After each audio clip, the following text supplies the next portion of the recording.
नमस्कार। अपकमिंग एचपीआरसी के TGT JVT exams के लिए जो है हमने अलग से एक सीरीज़ जो है वो चलाई है। इसको हमने अभ्यास एचपीआरसी करके जो है वो नाम दिया है। इस सीरीज़ में वो सारे क्वेश्चंस, वो सारे टॉपिक्स कवर किए जाते हैं जो कि ऑफिशियल सिलेबस में जो है वो एचपीआरसी के द्वारा जो है वो मेंशन किए गए हैं। इस सीरीज़ के अभी तक 14 पार्ट हो चुके हैं। ये H15 नंबर का पार्ट जो है इसका हम डिस्कस करेंगे और हर एक क्वेश्चन को यहाँ से डिटेल में डिस्कस किया जाएगा ताकि आने वाले एग्जाम्स में आपको हेल्प मिल सके। क्वेश्चन नंबर 1 से डिस्कशन को स्टार्ट करते हैं। बोलते हैं which is an active ingredient in all the alcoholic drinks. तो बोलते हैं कि कौन सा सभी मादक पेय पदार्थों में एक सक्रिय घटक है। देखिए, अल्कोहलिक ड्रिंक्स में अगर आप देखते हैं तो अल्कोहलिक ड्रिंक्स में जो है जो मोस्ट एक्टिव इंग्रेडिएंट होता है वो होता है इथेनॉल। ऑप्शन बी इथेनॉल जो है वो इसका सही आंसर जो है वो हो जाएगा। देखिए, अल्कोहल के बारे में अगर हम जीके पॉइंट ऑफ व्यू से, साइंस पॉइंट ऑफ व्यू से देखते हैं तो ज़्यादा क्वेश्चन जानने को नहीं मिलेंगे। हाँ, एक क्वेश्चन बनता है कि वुड अल्कोहल जो है वो किसको बोलते हैं।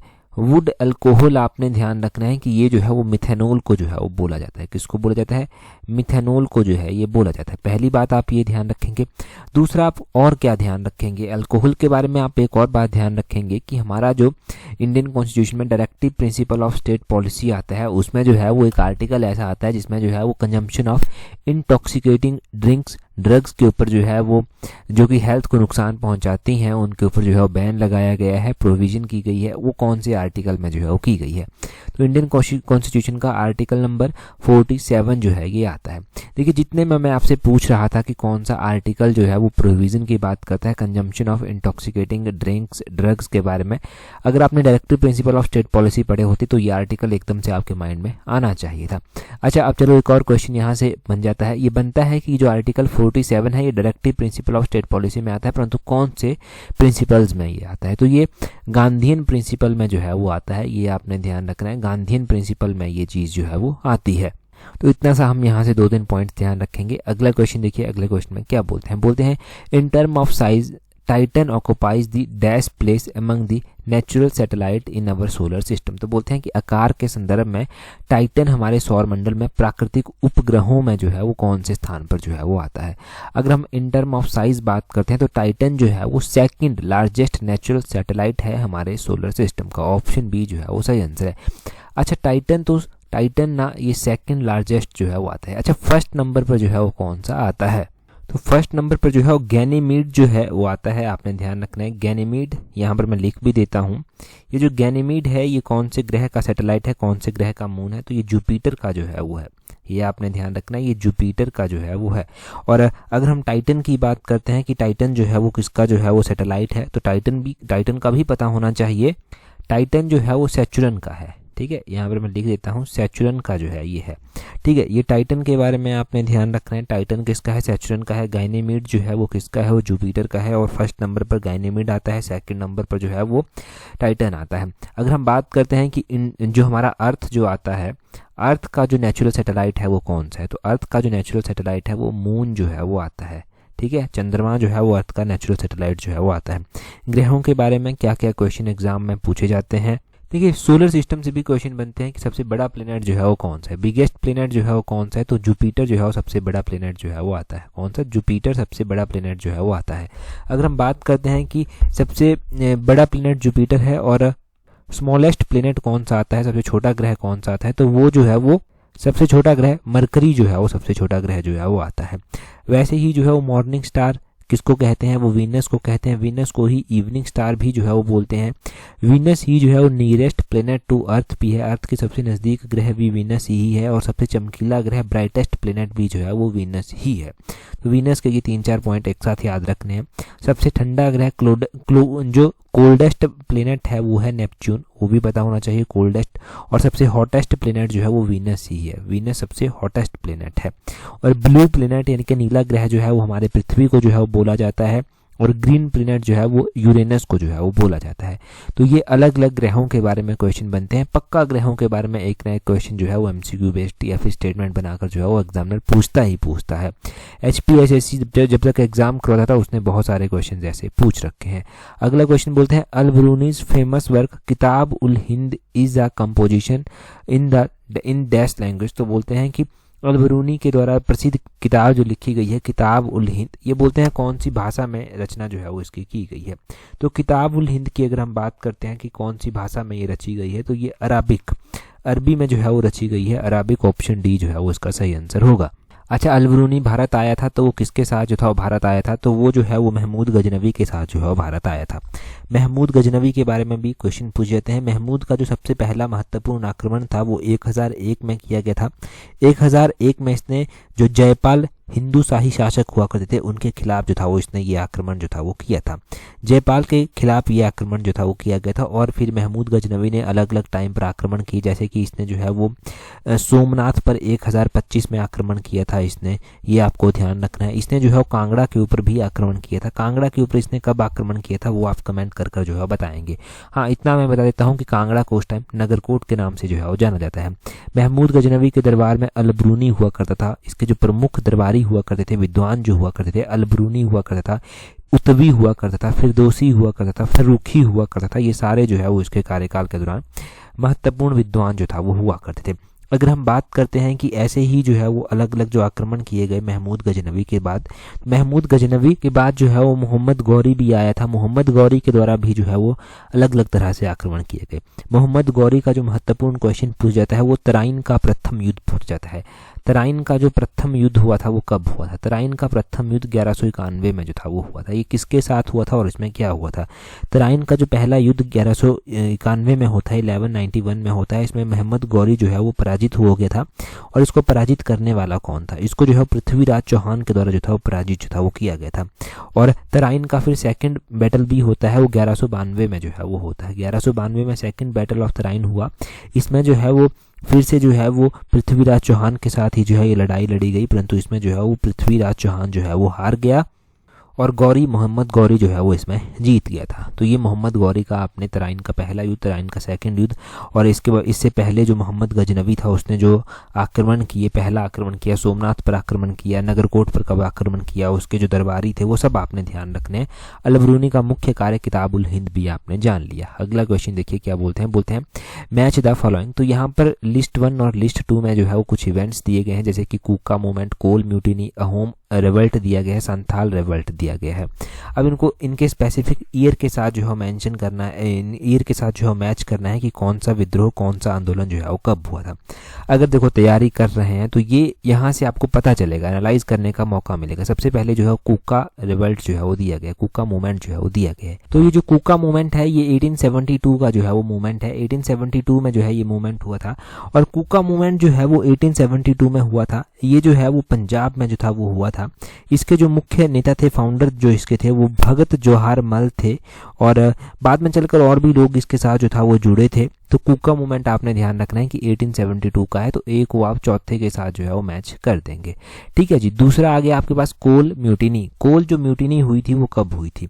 कोल विद्रोह भी इसको बोलते हैं। कोल विद्रोह जो हुआ था वो 1831 में जो था वो हुआ था। तो बी को जो है, कोल वाले को जो है वो आप मैच कर देंगे 1831 के साथ, यानी कि बी जो है वो आपका तीसरे के साथ जो है वो मैच हो जाएगा। अब कोल म्यूटिनी क्या थी, कहाँ पर हुई थी? ये छोटा नागपुर में जो है वो हुई थी। इस विद्रोह का जो मुख्य कारण था वो ये था कि कोल एक आदिवासी हुआ करते थे। आदिवासियों की जमीन जो है वो छीनकर मुस्लिम एवं सिख कृषकों को जो है वो दी जा रही थी। तभी ये आंदोलन जो था वो किया गया था। तो कोल आंदोलन के पीछे का रीजन आपको पता चल गया कि क्यों ये कोल म्यूटिनी जो था वो हुई थी और कब हुई थी। ये जो है वो 1831 में जो था वो हुई थी। उसके बाद अहोम जो है वो आता है, अहोम रिवल्ट आता है। ये अहोम विद्रोह जो था वो कब हुआ था? अहोम विद्रोह की अगर हम बात करते हैं तो ये 1828 में जो है वो हुआ था।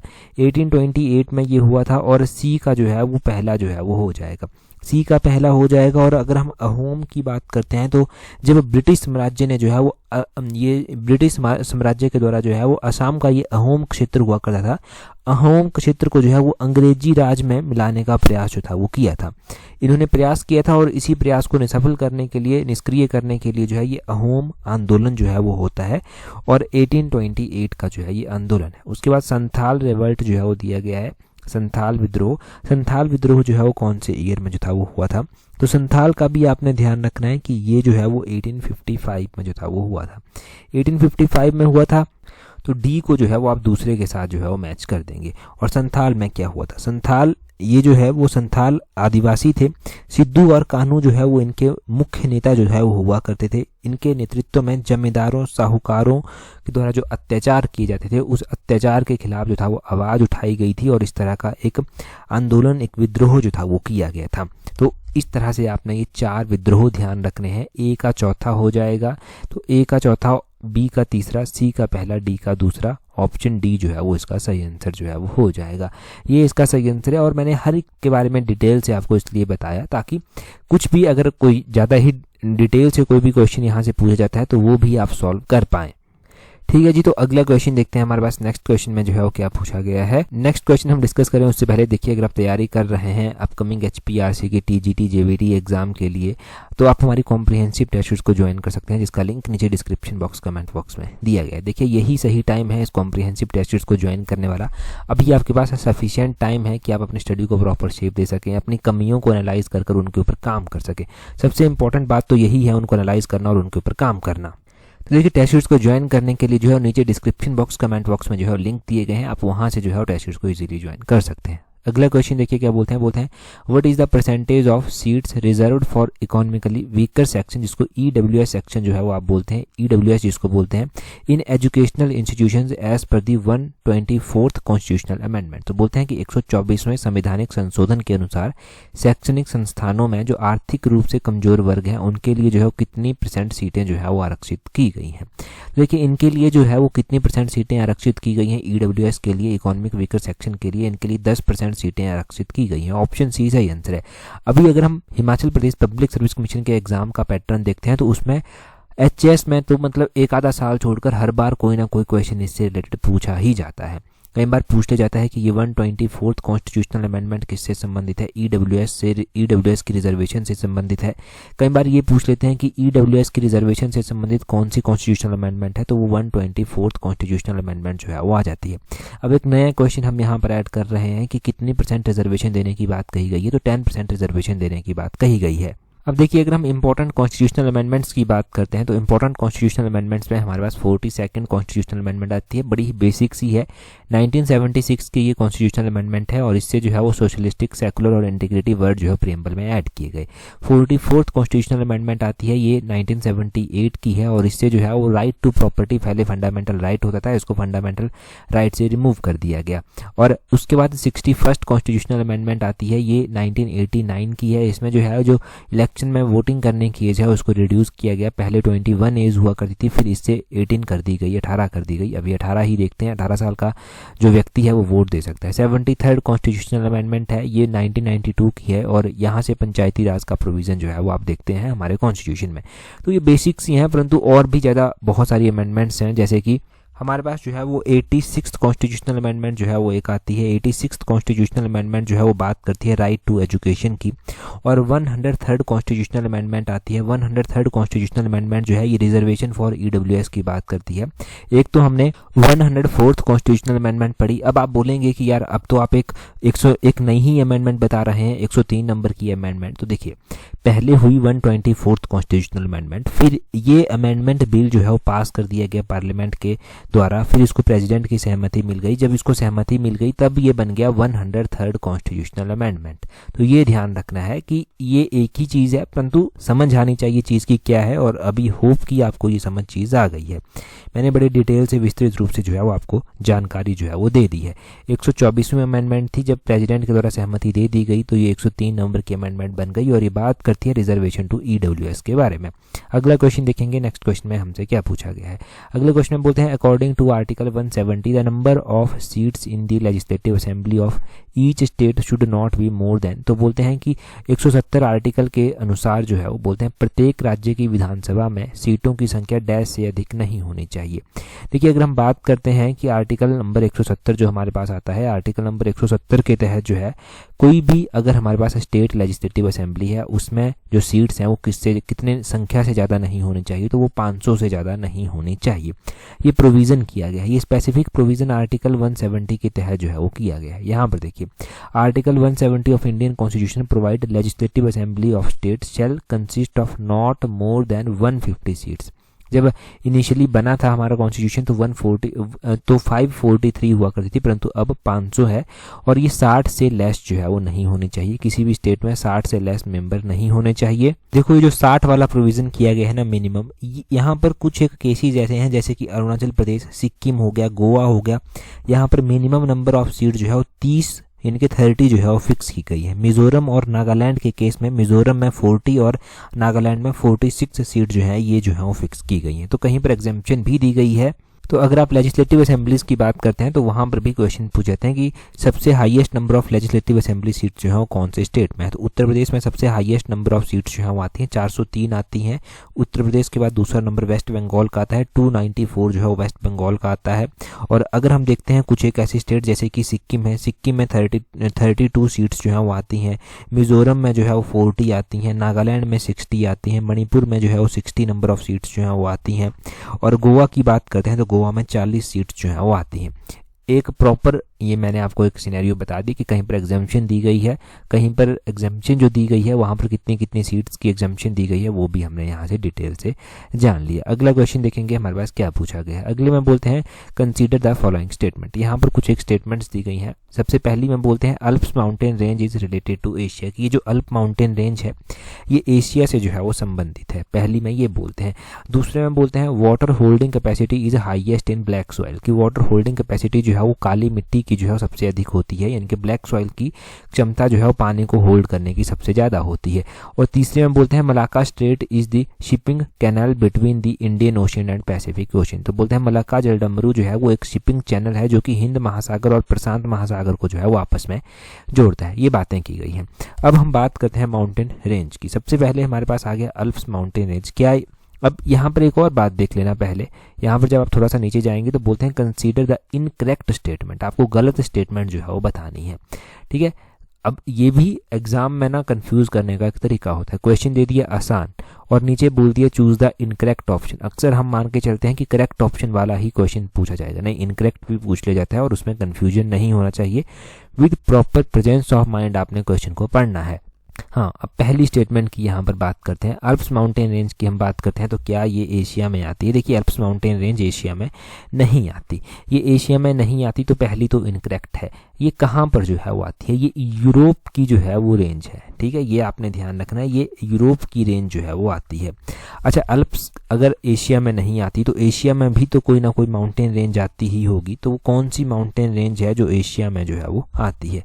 तो माउंटेन रेंज जो एशिया में आती है वो यूराल माउंटेन रेंज है। यूराल आपने ध्यान रखना है, ये जो है वो एशिया में जो है वो आती है। कुछ एक ऐसी ही माउंटेन रेंज है जिनके बारे में थोड़ा सा बता देता हूँ। एंड्स भी एक माउंटेन रेंज आती है, ये साउथ अमेरिका की रेंज जो है वो आती है। एंड्स माउंटेन रेंज आपने ध्यान रखना है, साउथ अमेरिका की जो है वो आती है। एंड्स के अलावा यूराल आपका हो गया, यूराल के अलावा अल्प्स भी आपने जान लिया। एक रॉकीज माउंटेन रेंज आती है, रॉकीज माउंटेन रेंज जो है वो नॉर्थ अमेरिका की माउंटेन रेंज जो है वो आती है। तो रॉकीज भी ध्यान रखना, बेसिक एनसीईआरटी में ये सारी चीज़ें मेंशन की गई हैं। पहली हमारे पास इनकरेक्ट दी गई थी। और दूसरे में बोलते हैं water holding capacity is highest in black soil. देखिए ब्लैक सॉइल की वाटर होल्डिंग कैपेसिटी हाईएस्ट नहीं है, ये भी हमारे पास गलत ही दिया गया है। अच्छा, किस सॉइल की वाटर होल्डिंग कैपेसिटी सबसे ज़्यादा है? जो क्लेल सॉइल होती है ना, उसकी वाटर होल्डिंग कैपेसिटी जो है वो सबसे ज़्यादा है। तो ये आपने ध्यान रखना है कि जो क्ले वाली मिट्टी होती है, क्लेल सॉइल होती है, उसकी वाटर होल्डिंग कैपेसिटी सबसे ज़्यादा है। दूसरी भी गलत हो गई। आगे बोलते हैं Malacca strait is the shipping channel between the shipping channel that connects the Indian ocean and Pacific ocean. तो बिल्कुल सही बात है, मलाक्का जो जलडमरू मध्य है ये जो है वो इंडियन ओशियन और पैसिफिक ओशियन को जो है वो जोड़ता है। ये बात सही आपके पास दी गई है। तो यहाँ पर पूछा गया था ना choose the incorrect option, only 1 and 2 are incorrect. क्यों इनकरेक्ट है हमारे पास? क्योंकि अल्प्स माउंटेन रेंज जो है वो यूरोप से संबंधित है, वाटर होल्डिंग कैपेसिटी क्लेल सॉइल की अधिक है, और मलाक्का वाला तो सही था कि ये जो है वो कनेक्ट करता है इंडियन और पैसिफिक ओशियन को। अगर आपने स्ट्रेट्स वगैरह याद कर ली हैं, अब मैं ये तो नहीं कहूँगा कि पढ़ ली हैं, अगर तैयारी कर रहे हैं तो अभी तक की चीज़ें आपने बिल्कुल पूरी तरह से जो है पढ़ ही ली होंगी। तो हमारे पास एक ऐसी स्टेट भी आती है जो कि इंडिया और श्रीलंका के बीच में जो है वो आती है। इंडिया और श्रीलंका के बीच में कौन सी स्टेट आती है वो आपने कमेंट करके जो है वो उसका नाम बताना है। इंडिया और श्रीलंका के बीच में जो रेंज आती है, ठीक है, वो आप जल्दी से कमेंट करके जो है वो बता दीजिए। अगला क्वेश्चन देखिए, बोलते हैं arrange the following official international conference on sustainable development in chronological order. तो यहाँ पर कुछ एक कॉन्फ्रेंस दी गई हैं, अब इनके क्रोनोलॉजिकली जो है वो आपको जो है वो अरेंज करना है। हम जो है वो विस्तृत रूप से जानेंगे कि कौन सी कॉन्फ्रेंस जो है वो कब हुई थी। देखो, एक तो यहाँ पर दिया गया है स्टॉकहोम कॉन्फ्रेंस। ये स्टॉकहोम कॉन्फ्रेंस जो है वो कौन से ईयर की जो है कॉन्फ्रेंस है? ये स्टॉकहोम कॉन्फ्रेंस जो है वो 1972 की जो है वो कॉन्फ्रेंस है। 1972 की कॉन्फ्रेंस है, ये आप ध्यान रखिए स्टॉकहोम कॉन्फ्रेंस का। ये 1972 की कॉन्फ्रेंस है, एनवायरनमेंट से जो है वो रिलेटेड कॉन्फ्रेंस है। आगे वर्ल्ड कंजर्वेशन स्ट्रेटेजी जो है वो दिया गया है। तो वर्ल्ड कंजर्वेशन स्ट्रेटेजी जो है वो कौन से ईयर की जो है वो है? अगर हम वर्ल्ड कंजर्वेशन स्ट्रेटेजी की बात करें तो ये जो है वो 1980 की है। 1980 में जो है ये वर्ल्ड कंजर्वेशन स्ट्रेटेजी जो था वो पब्लिश हुई थी। और उसके बाद वर्ल्ड कमीशन ऑन एनवायरनमेंट जो है वो दिया गया है। तो ये वर्ल्ड कमीशन और एनवायरनमेंट जो है वो कब जो है वो हुआ था? ये 1983 का है। इसको हम आगे भी पढ़ेंगे, क्वेश्चन में बताऊंगा मैं क्यों पढ़ेंगे, तब हम विस्तृत रूप से इसके बारे में जो है वो जानते हैं। तो ये 1983 का था। और आगे बोलते हैं ग्लोबल 2000 कमीशन। ये जो ग्लोबल 2000 कमीशन है ये कौन से ईयर का जो है वो है? तो ग्लोबल 2000 कमीशन से ही आपने ध्यान रखना है कि जो ग्लोबल 2000 कमीशन है तो ये जो है वो 1980 के आसपास का है। 1980 के आसपास का ही है ये भी। तो इसको जब हम क्रोनोलॉजिकली जो है वो अरेंज करेंगे तो सबसे पहले हमारे पास पहली ऑप्शन आ जाएगी, फिर हमारे पास चौथी ऑप्शन आ जाएगी, फिर हमारे पास दूसरी ऑप्शन आ जाएगी, फिर हमारे पास तीसरी ऑप्शन जो है वो आ जाएगी। तो पहला, चौथा, दूसरा, तीसरा जो है वो उसका सही आंसर हो जाएगा। पहला, चौथा, दूसरा, तीसरा, ऑप्शन डी जो है वो इसका सही आंसर यहाँ पर हो गया। ठीक है, तो इसको इस तरह से अरेंज करना था। अब यहाँ पर हम पढ़ेंगे वर्ल्ड कमीशन और एनवायरनमेंट के बारे में भी आगे चलकर। अगला क्वेश्चन देखिए क्या बोलते हैं। बोलते हैं the concept of sustainable development was introduced by which of the following report. तो बोलते हैं कि ये जो सतत विकास की अवधारणा है निम्नलिखित में से किस रिपोर्ट द्वारा पेश की गई थी। तो ये जो कॉन्सेप्ट था सस्टेनेबल डेवलपमेंट का, ये इंट्रोड्यूस किया गया था। अब बोलते हैं कि किस रिपोर्ट के द्वारा जो है वो पेश किया गया था। तो ये जो है वो ब्रुंडलैंड कमीशन के तहत जो है ये रिपोर्ट पेश की गई थी। ऑप्शन डी जो है वो सही आंसर हो जाएगा। अब देखो, ये ब्रुंडलैंड रिपोर्ट से जो है वो संबंधित है। यहाँ पर हम पढ़ रहे थे ऊपर वर्ल्ड कमीशन ऑन एनवायरनमेंट। तो एक world commission on environment and development जो है वो बनाया गया था। ये 1983 में स्टेबलाइज किया गया था। इसको ब्रुंडलैंड कमीशन भी जो था वो बोलते थे। अब इसमें ही जो है वो इसकी अध्यक्षता जो कर रहे थे वो ग्रो हार्लन ब्रुंडलैंड जो है वो कर रहे थे। और इनके द्वारा ही जो है वो 1987 में एक रिपोर्ट दी गई जिसको ब्रुंडलैंड रिपोर्ट बोला गया। और इस रिपोर्ट ने जो है वो सस्टेनेबल डेवलपमेंट का जो है वो कॉन्सेप्ट दिया था। तो 1987 में इस ब्रुंडलैंड रिपोर्ट ने ये सस्टेनेबल डेवलपमेंट का जो है वो कॉन्सेप्ट दिया था। ये ध्यान रखें, यहाँ पर थोड़ा सा डिटेल से ही देख लीजिए। बोलते हैं ब्रुंडलैंड रिपोर्ट, इसको जो है वो अवर कॉमन फ्यूचर के नाम से भी जाना जाता है, पब्लिश्ड इन 1987। और 1987 में इसको United nation world commission on environment and development के द्वारा जो है पब्लिश किया गया था। और इनके द्वारा ही ये टर्म दी गई थी जिसको सस्टेनेबल डेवलपमेंट टर्म जो है वो बोला गया। सस्टेनेबल डेवलपमेंट टर्म किसके द्वारा दी गई थी, कैसे दी गई थी, ये आपको विस्तृत जानकारी जो है वो यहाँ से मिल ही गई। ठीक है, तो इतना सा आप यहाँ से ध्यान रखेंगे इस ब्रुंडलैंड रिपोर्ट के बारे में। अगला क्वेश्चन अब हम देखेंगे यहाँ पर क्या बोलते हैं। बोलते हैं in which market competition does not exist. तो देखिए, अलग अलग तरह की मार्केट होती है, तो कौन सी मार्केट ऐसी है जिसमें कंपटीशन होता ही नहीं है, ना के बराबर कंपटीशन जो है जिसमें होता है। तो मोनोपोली एक ऐसी मार्केट है जिसमें कंपटीशन होता ही नहीं है। ऑप्शन ए सही आंसर। इसमें एक ही व्यक्ति की जो है वो अधिकार होता है, जो चाहे प्राइजेस को बढ़ाए प्राइजेस को घटाए उसकी मर्जी हो जाती है। तो उसमें कंपटीशन नहीं होता। इसमें जो है वो प्रॉपर जो है वो रूल किया जाता है किसी के द्वारा। यहाँ पर ना ओलिगोपोली टर्म भी जो है वो दी गई है। ये ओलिगोपोली टर्म क्या कहती है कि ओलिगोपोली होता क्या है। ओलिगोपोली में यहाँ ऐसा होता है कि यहाँ पर कुछ बड़ी कंपनियां होती हैं, वही हावी होती हैं और यही जो है वो चीज़ों को बेचती खरीदती रहती हैं। तो ओलिगोपोली में जो है वो बड़ी कंपनियों का जो है वो अधिकार होता है। आप यूं भी कह सकते हैं कि कुछ एक विक्रेताओं का जो है वो यहाँ पर बाजार पर जो है वो प्रभुत्व होता है। तो परफेक्ट कंपटीशन का तो पता चलता है, मार्केटाइजेशन का भी आपको पता चलता है नाम से ही। तो ये दो टर्में आपने समझ ली। मोनोपोली तो पुराने टर्म है, ओलिगोपोली थोड़ी सी नई टर्म थी। तो इस टर्म के बारे में भी आपने अच्छे से जान लिया कि क्या ये टर्म कहती है, क्या इसका मतलब है। अगला क्वेश्चन देखिए, अगले क्वेश्चन में बोलते हैं 26 May is observed as science day in Switzerland in honour of. तो 26 मई को जो है वो साइंस डे के रूप में मनाया जाता है और स्विट्जरलैंड में जो है वो मनाया जाता है। अब ये बोलते हैं कि विज्ञान दिवस स्विट्जरलैंड में 26 मई को मनाया जाता है, किसके सम्मान में ये मनाया जाता है, किसके सम्मान में ये मनाया जाता है, आप जल्दी से कमेंट करके बता दीजिए। इससे पिछला जो H14 पार्ट था उसमें पहला ही क्वेश्चन हमने डिस्कस किया था। अभी कमेंट कर बता दीजिए। टेलीग्राम पर अगर आपने ज्वाइन नहीं किया है तो अपने टेलीग्राम से ज्वाइन करने के लिए @exam31 करके सर्च करना, आपको हमारा टेलीग्राम चैनल जो है वो मिल जाएगा। आज की इस वीडियो में इतना ही है। That's all for today. Thank you very much for watching and listening it very patiently.